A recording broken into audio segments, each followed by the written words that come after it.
¿Y si te dijeran que las mentes más brillantes del Tercer Reich construyeron un avión lisiado, una máquina condenada desde su nacimiento, no por un mal motor o armamento débil, sino porque violaba la principal y sagrada ley de la aviación, la ley de la simetría? Este avión tenía solo un ojo, desplazado hacia un lado, y un ala que sostenía en la balanza dos destinos completamente diferentes. Imagina la reacción de los generales de la Luftwaffe cuando en 1938 les mostraron los planos. No podían creer lo que veían. Uno gritaba que ese trasto feo mataría al piloto en el primer vuelo. Otro llamaba loco al diseñador. Pero ese loco era un genio que había sobrevivido a las trincheras de la Primera Guerra Mundial. Conocía un terrible secreto de los aviones convencionales y creó un monstruo para arreglarlo. Este video es la historia del arma más extraña y audaz de la Segunda Guerra Mundial. Un avión que salió victorioso de pruebas secretas, humillando a los mejores ases del Reich. Recibió la aprobación personal de uno de los nazis más influyentes y el odio feroz de otro aún más poderoso. Ganó un contrato estatal por 500 unidades, solo para ser traicionado y olvidado, sin disparar un solo tiro. Pero detrás de la extrañeza exterior se esconde una verdad oscura. Cada una de sus ventajas se volvió en su contra. Su orgullo, la enorme cabina acristalada, se convirtió en una fosa común para la tripulación. Su diseño genial hizo imposible la producción en condiciones de guerra, y el golpe más aplastante no vino de los cazas rusos ni de la artillería antiaérea estadounidense, sino de otros bombarderos alemanes. ¿Cómo es posible? ¿Por qué un proyecto aprobado en las más altas esferas fue silenciosamente destruido por su propio sistema? ¿Y a dónde desaparecieron todos los ejemplares construidos, como si los hubieran borrado de la faz de la Tierra? Esto no es solo un relato de otra Wunderwaffe. Es la historia de cómo el genio de la ingeniería chocó contra la locura de la burocracia, la brutalidad de la guerra real y la lógica despiadada de una máquina totalitaria. Un avión que pudo cambiar el curso del reconocimiento aéreo, pero que en su lugar se convirtió en el fantasma más enigmático de la Luftwaffe. Mira hasta el final. La verdad resultó ser más extraña que cualquier mito. 1938. Berlín. En la estéril oficina del Ministerio de Aviación del Reich reinaba un silencio sepulcral, roto solo por el susurro del papel. Un grupo de altos funcionarios se había quedado inmóvil sobre los planos desplegados en la mesa. Sus rostros, que solían expresar fría confianza, palidecían gradualmente. Lo que veían era impensable. Contradecía no solo los cánones de la construcción aeronáutica, sino los principios básicos del sentido común. Ante ellos, yacía el proyecto de un avión cuyo esquema provocaba rechazo instantáneo. La cabina de la tripulación estaba desplazada sin piedad hacia la derecha, mientras que el potente motor se situaba a la izquierda, creando una asimetría deliberada y provocativa. Uno de los presentes, incapaz de contener sus emociones, se agarró la cabeza, exclamando que una máquina así nunca despegaría, y si lo hacía, se daría la vuelta y se estrellaría de inmediato. El silencioso asentimiento de los demás fue una sentencia elocuente. Pero el autor de esta paradoja voladora, el diseñador de 40 años, Richard Vogt, permanecía impertérrito. Su rostro era una máscara de piedra, tras la cual se ocultaba una confianza inquebrantable. Este hombre sabía lo que era el peligro real, había sobrevivido a las trincheras de la Primera Guerra Mundial, volado en frágiles biplanos sobre la línea del frente. Las palabras de los funcionarios no podían quebrarlo. En los círculos aeronáuticos, Vogt tenía una reputación bien ganada de visionario terco, un hombre que buscaba soluciones revolucionarias, donde otros solo veían callejones sin salida. El plano que presentaba no era un error, sino un desafío consciente. Pero, ¿y si en esa locura residía la genialidad? ¿Y si Vogt vio lo que los adeptos a la tradición no podían ver? defectos fundamentales, ocultos durante décadas en la base misma de la aviación simétrica y convencional. La lógica de Vogt fue como una explosión en el mundo axiomático de la ingeniería aeronáutica. Mientras sus colegas perfeccionaban formas familiares, él se atrevió a cuestionar su misma base, el dogma de la simetría. Todos los aviones, desde biplanos de entrenamiento hasta los últimos cazas, se construían según un canon inamovible. Motor en el morro, tras él la cabina, a los lados las alas. Vogt veía en este esquema aparentemente perfecto una imperfección, todo un complejo de compromisos forzados con los que se conformaban solo porque no se conocía otro camino. Mentalmente dividió los problemas del diseño tradicional en tres frentes. El primero, la visibilidad.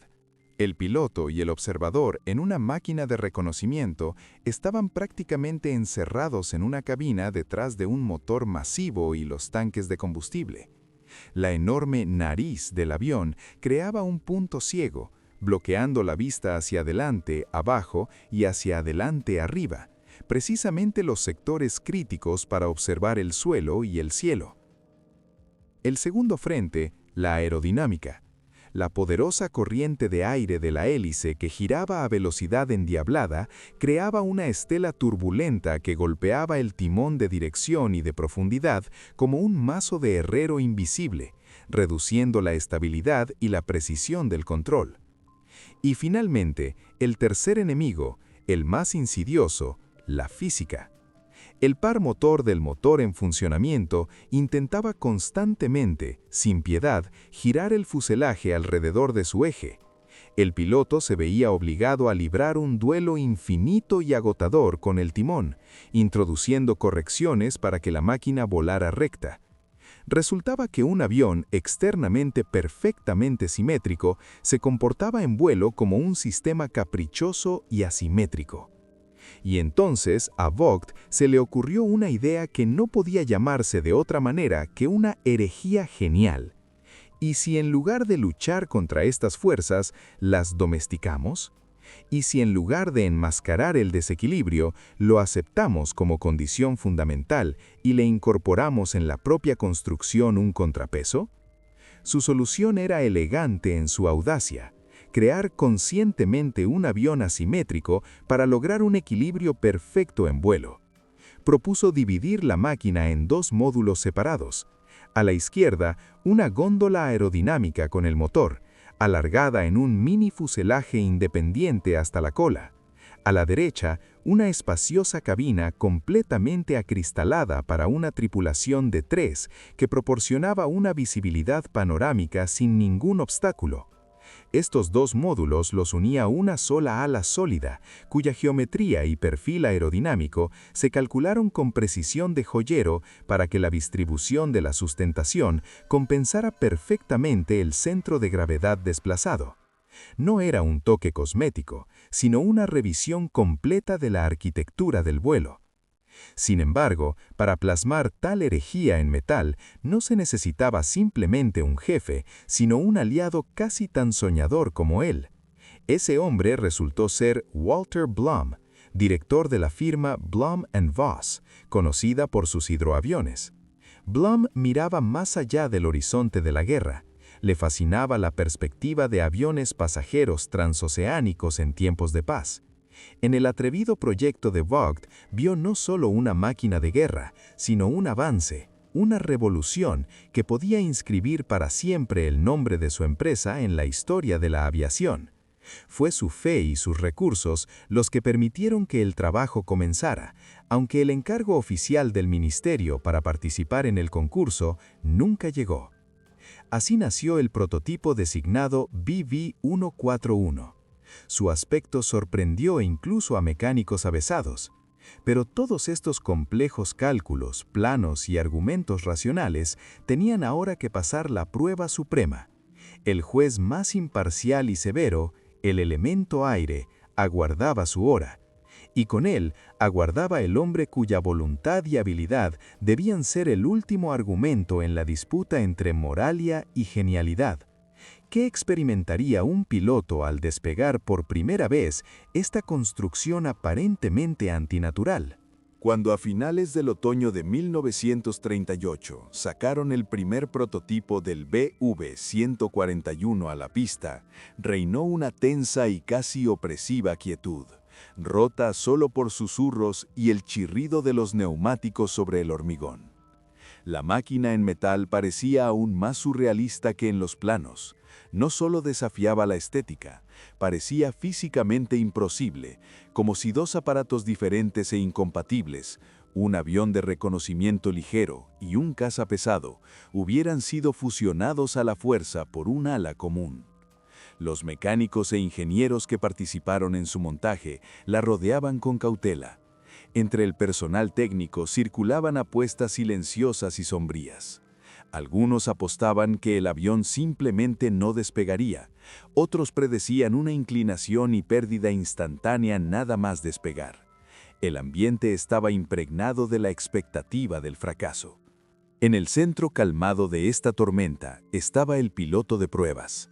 Acercándose a la máquina, la rodeó largo rato y silencio. Su mirada experta buscaba el más mínimo defecto, tratando de encontrar alguna lógica en este amasijo de formas. Su rostro era impenetrable, pero en sus ojos se leía una profunda desconfianza.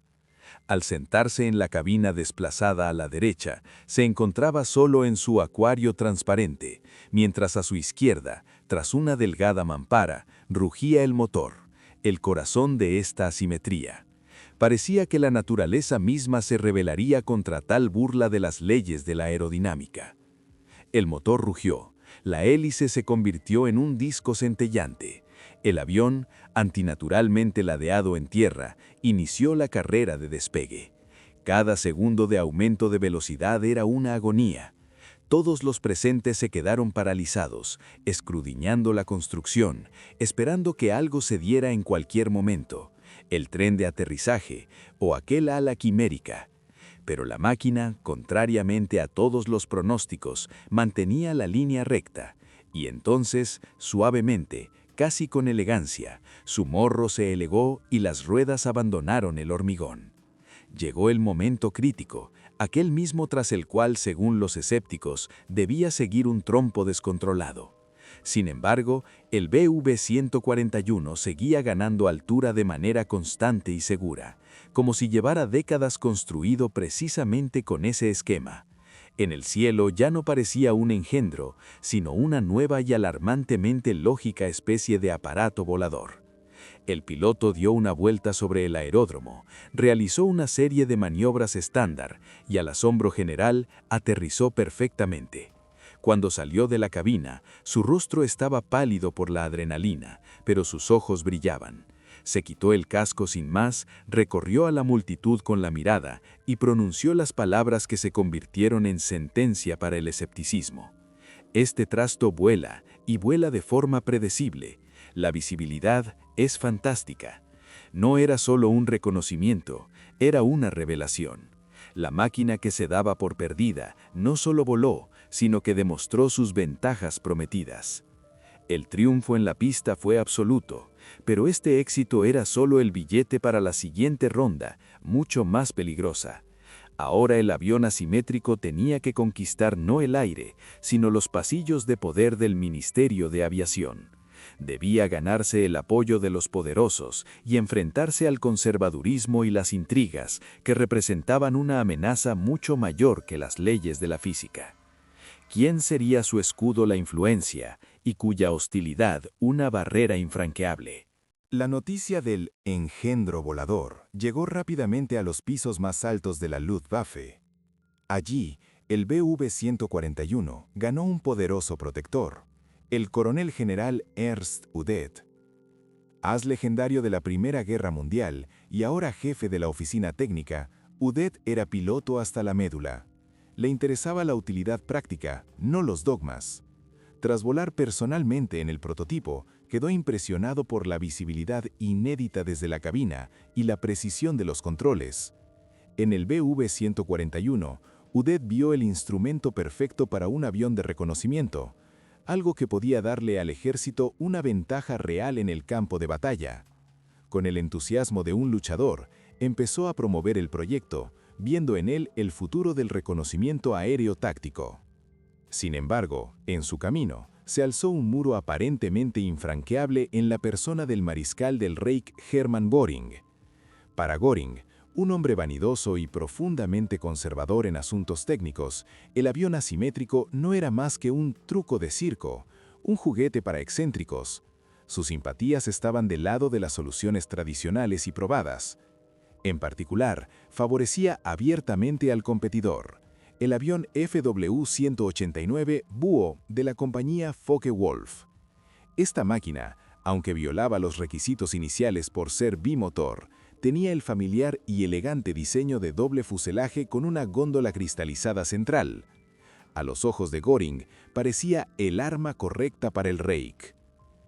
El destino de los conceptos rivales lo decidieron pruebas comparativas en la primavera de 1940. El BV-141, piloteado por los mejores aviadores, demostró su ventaja clave.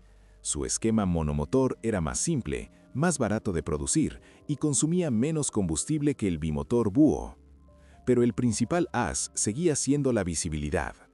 La cabina panorámica de Vogt proporcionaba a la tripulación no solo buena, sino total visibilidad en 360 grados, sin puntos ciegos, algo invaluable para un avión de reconocimiento.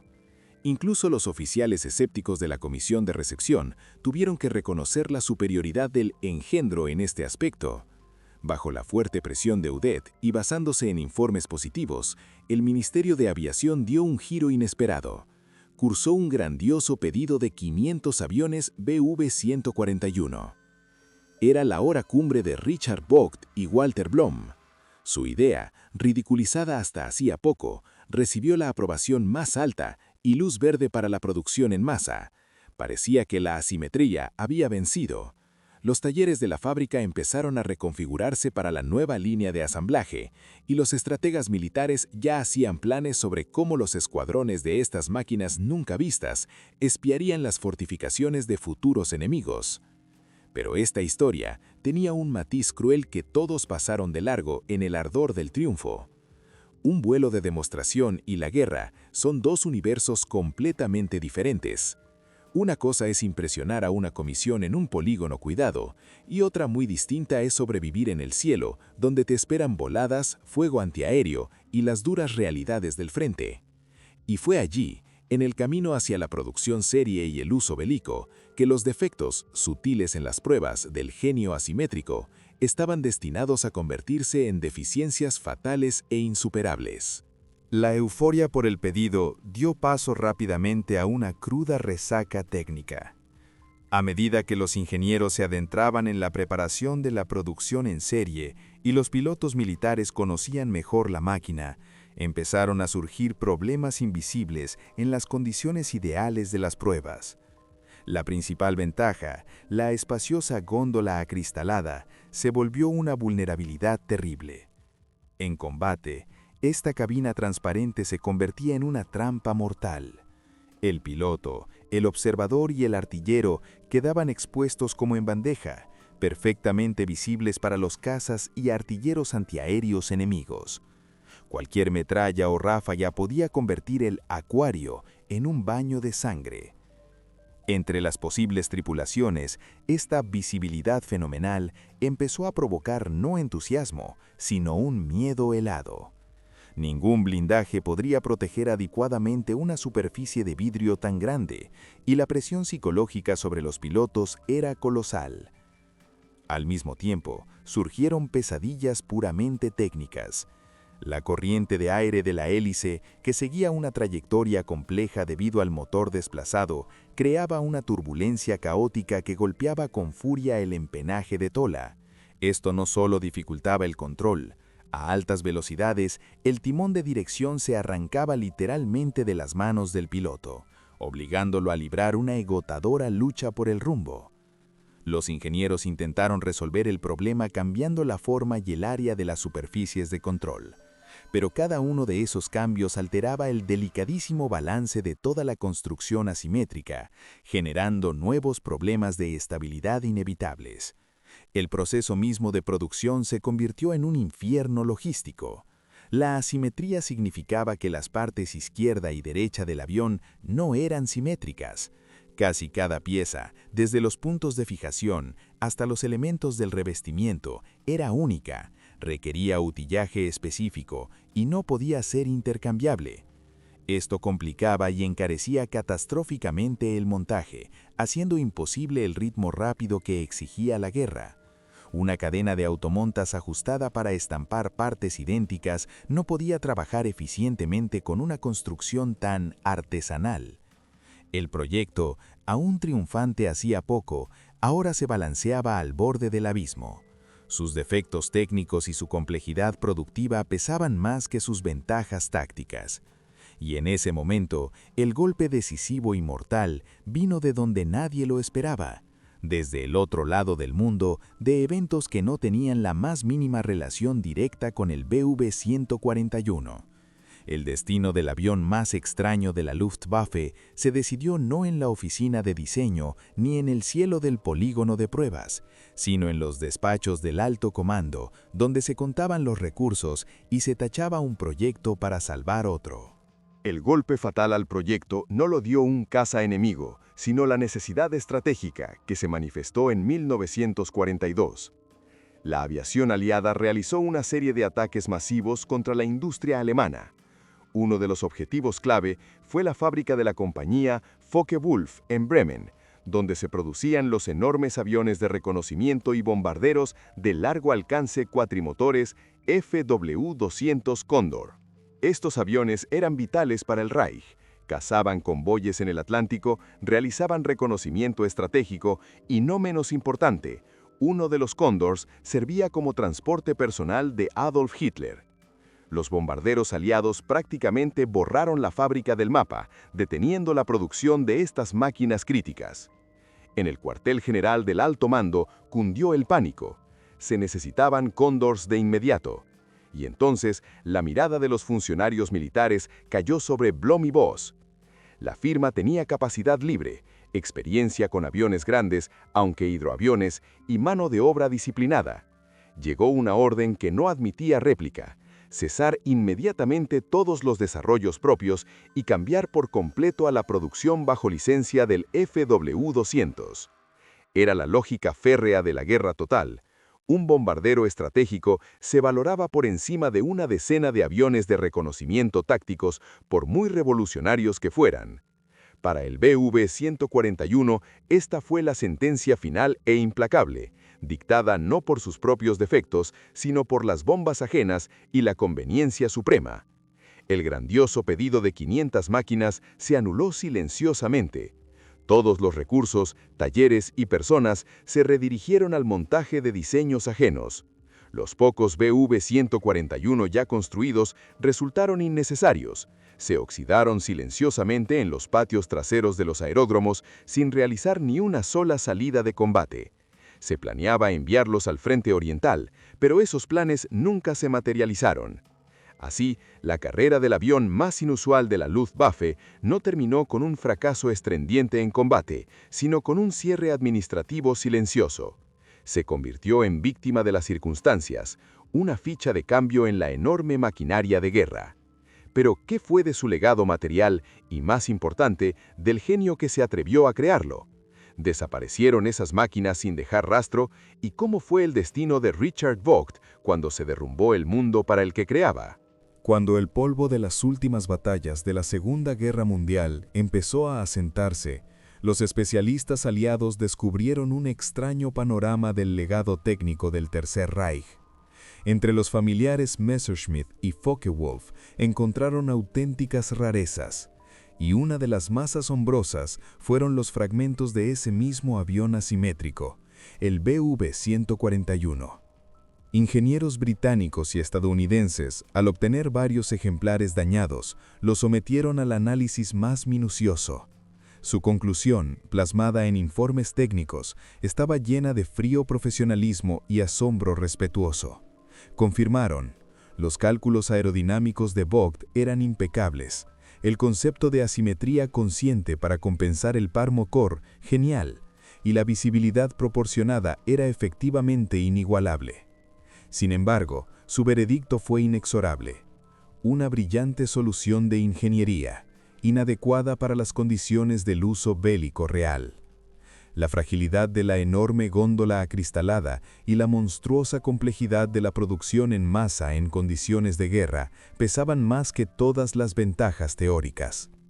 Así, el legado del BV-141 resultó efímero. De la veintena de máquinas construidas, incluyendo prototipos y modelos de preproducción, no se conserva ninguna.